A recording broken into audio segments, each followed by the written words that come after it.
Facebook ने बड़ा ही कमाल फ़ीचर दे दिया है और आप सबकी परेशानी को ख़त्म कर दिया है कि पहले हम फ्रेंड्स को एक-एक करके अनफ्रेंड करते थे, बड़ी मुश्किल होती थी कि किसको करें और किसको ना करें। लेकिन अब बहुत ही आसान हो गया है, फ़ेसबुक ने आपको खुद को बता दिया है कि आपने किन-किन लोगों को अनफ्रेंड करना है, कौन-कौन वो इनएक्टिव होंगे। आपने जाके देखना है अबाउट सेक्शन में, अपने फ्रेंड्स लिस्ट को जाके देखना है और इधर मैनेज पे क्लिक करना है आपने। तो मैनेज पे क्लिक करेंगे तो ये आपको बताएगा लीस्ट इंटरेक्टेड के कौन से हैं जो इतने ज़्यादा एक्टिव नहीं होते, तो आप उनको देख सकते हैं।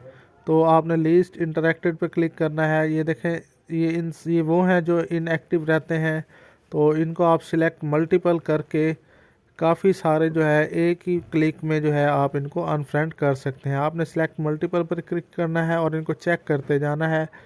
तो क्लिक करते जाएंगे तो ये एक ही क्लिक में सारे अनफ्रेंड हो जाएंगे। इसी तरह जो है आप बाकी जो है बाकी फ़हरिस्त भी देख सकते हैं। जैसा कि नो म्यूचुअल फ्रेंड, जिनके साथ आपका कोई म्यूचुअल फ्रेंड नहीं है, उनको भी आप बआसानी देख सकते हैं और अनफ्रेंड कर सकते हैं। और एक फ़हरिस्त और है तीसरी, जिसमें कि मतलब वो लोग हैं जिनको आपने अनफॉलो किया हुआ है, तो वो भी इम्पोर्टेंट नहीं है, तो आप उनको भी अनफ्रेंड कर सकते हैं।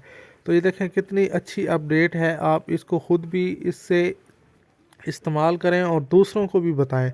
शुक्रिया।